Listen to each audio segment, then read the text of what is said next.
Assalamualaikum warahmatullahi wabarakatuh. Hari ini kita akan melanjutkan pembahasan tentang masalah dua benda. Di sini kita akan membahas aplikasi penggunaan dari teori masalah dua benda kemarin, yaitu kali ini tentang perubahan orbit. Perubahan orbit. Jadi aplikasi di sini saya akan mencontohkan atau menggunakan tentang penerbangan satelit. Ya, misalkan satelit telekomunikasi yang kita gunakan setiap hari kita gunakan ya. Apabila tidak ada satelit komunikasi itu, kalian tidak akan bisa menggunakan HP, laptop dan lain-lain ya untuk daring. Nah, untuk menerbangkan satelit itu kita membutuhkan roket ya. Seperti yang sudah saya katakan di pertemuan sebelumnya, beberapa pertemuan lalu, bahwa lebih dari 90% massa roket adalah massa bahan bakar. Artinya si roket ini itu harus menggunakan bahan bakar tersebut seefisien mungkin ya, seefisien mungkin. Nah, gimana caranya supaya penggunaan tersebut dapat efisien? Kita mengakalinya dengan membuat lintasan dari roket tersebut agar penggunaan bahan bakarnya itu seefisien mungkin. Gitu ya. Contoh, ketika saya menerbangkan roket dari titik pusat ini, dari bumi, ingin menuju ke lintasan ketiga, kalau misalkan saya push terus si roket itu atau mendorong atau menembakkan roket tersebut dari lintasan 1 ke lintasan 3 ini dengan gerak lurus seperti ini sampai ke sini ya, itu akan sangat boros bahan bakarnya ya. Gimana caranya supaya tidak boros? Maka lintasan kita buat dari pertama dari titik pusat ini kita akan mengorbit dulu ya. Kita akan mengorbit di lintasan 1. Setelah itu, setelah mengorbit di lintasan 1, kita menembakkan roket tersebut dari lintasan 1 menuju ke lintasan kedua.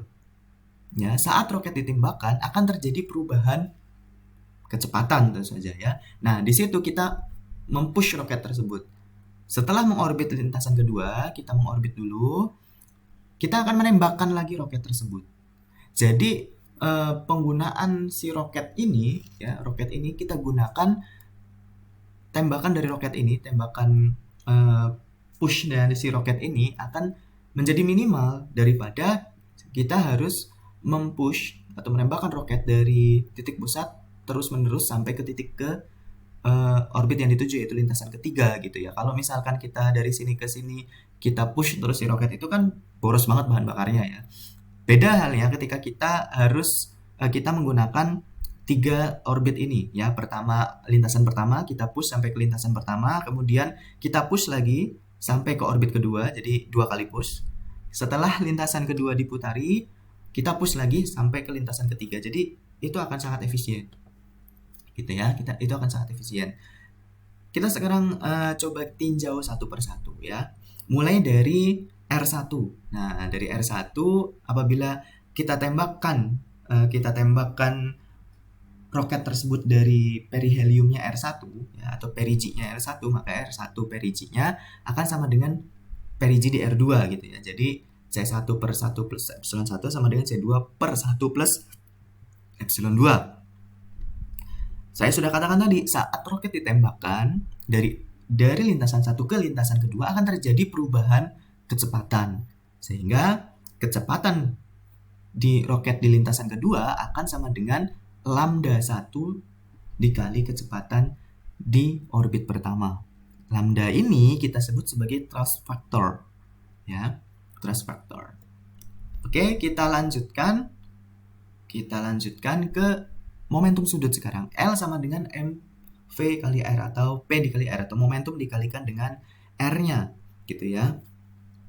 Dengan R1 ya, R1 itu sama dengan R2 minimal ya, di perigi-nya ya, di perigi-nya. Karena R-nya sama, kan tadi R perigi sama dengan R1 perigi sama dengan R2 perigi. Jadi di perigi itu sama ya R-nya. Sehingga L-nya akan sebanding dengan V. Maka yang persamaan atas ini